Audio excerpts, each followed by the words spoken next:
Hi, this video is really to explain how to be admitted into Dallas Christian College's alternative certification program for those who are seeking teacher certification in the state of Texas. My name is Dr. Brian Horn, and I'm the director of the teacher education program here at Dallas Christian College. And the one thing that I want to stress first is there are two primary things that a person's going to have to do, and this is for any really alternative certification program in the state. That's one, you're going to have a degree, a bachelor's degree conferred by an institution. So get your transcripts ready if you haven't already gotten several copies of your transcripts, and that would be required from, like I say, any of the programs that are in the state. And then the second thing that you're going to need to be able to do is pass the pre-admissions content test. Now, the pre-admissions content test is set up through the TEA website through educator testing, and from there you can find the link to the ETS services, which is the educational testing services, and that's where you would take any of your testing in relation to the content certification area. So the PACT is related to the area in which you want to be certified. So if you want to be a math teacher, for instance, a middle school math teacher, 4 through 8, you would take the pre-admissions content test for that particular certification field. Now, to keep in mind, in order to be able to take some of these content tests, depending on what it is that you want to take, like for instance, EC through 6 is now a test that has several components, and you would need to pass each component in order to be able to successfully complete that testing. For instance, 7 through 12, let's say social studies. You'll need to have at least a minimum of 24 content hours in the social studies field, and that would be lower to upper level credit hours in order to be able to take the PACT.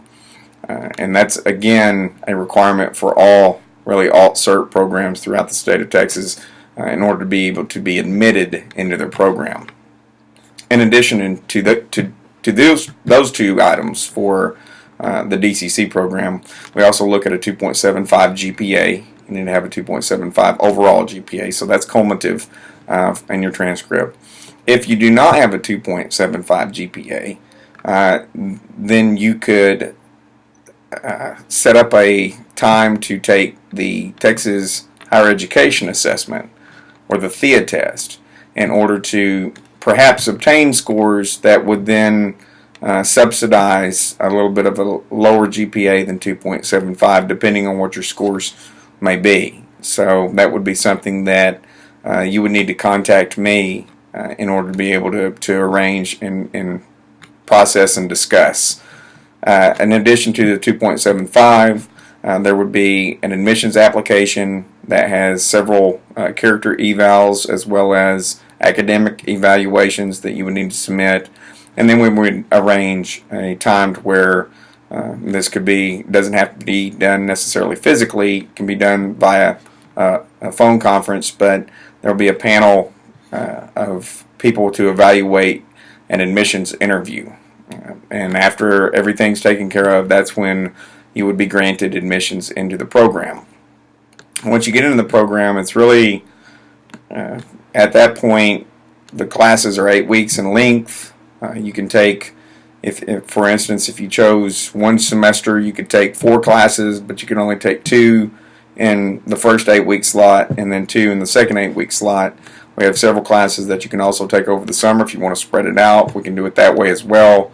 We also have an undergraduate traditional program that are taking very similar classes, so if you feel like you're not going to be successful at online curriculum, we can probably find a way to where you can either synchronously or asynchronously join us in a virtual or live classroom to where you can interact with other future teacher candidates as well as the professors that teach those classes. So it's once you are admitted, it can become very fast and furious. Now, every teacher prep program culminates with time in the classroom.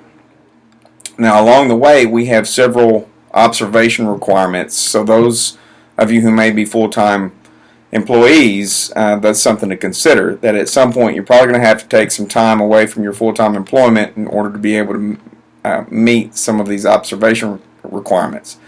The one that is the most essential is the one at the end, which is an internship. And the internship can be a full year long, and that's usually a paid internship. So you pass your certification test. A school district really wants you to be part of their faculty, so they put you on a temporary contract. It's a paid contract, but you're completing your internship. So that would be a full year in length from August to May. We would come out, provide supervision, evaluation, feedback, provide support, scaffolding, and then you would take your pedagogy and professional responsibilities test during the course of the time that you are in your internship, which is the final test that you need to pass in order to gain your Texas teacher's license. Or you can do an internship that is similar to student teaching for our undergraduates, a 12-week in length, consecutive weeks. It's unpaid. It's done within one semester. Again, we provide the supervision and the support and the feedback, taking your PPR test within the framework of that internship, and then so you're not getting paid, but you're also getting done within one semester instead of a full academic year. Really kind of depends on what you can do and how much time you have to afford to it. So if you have any questions, again, my name is Brian Horn. I'm the director of the teacher education program here at DCC. You can email me at bhorn, B as in boy, horn, HORN, at dallas.edu. Or you can contact me at 214-453-8117.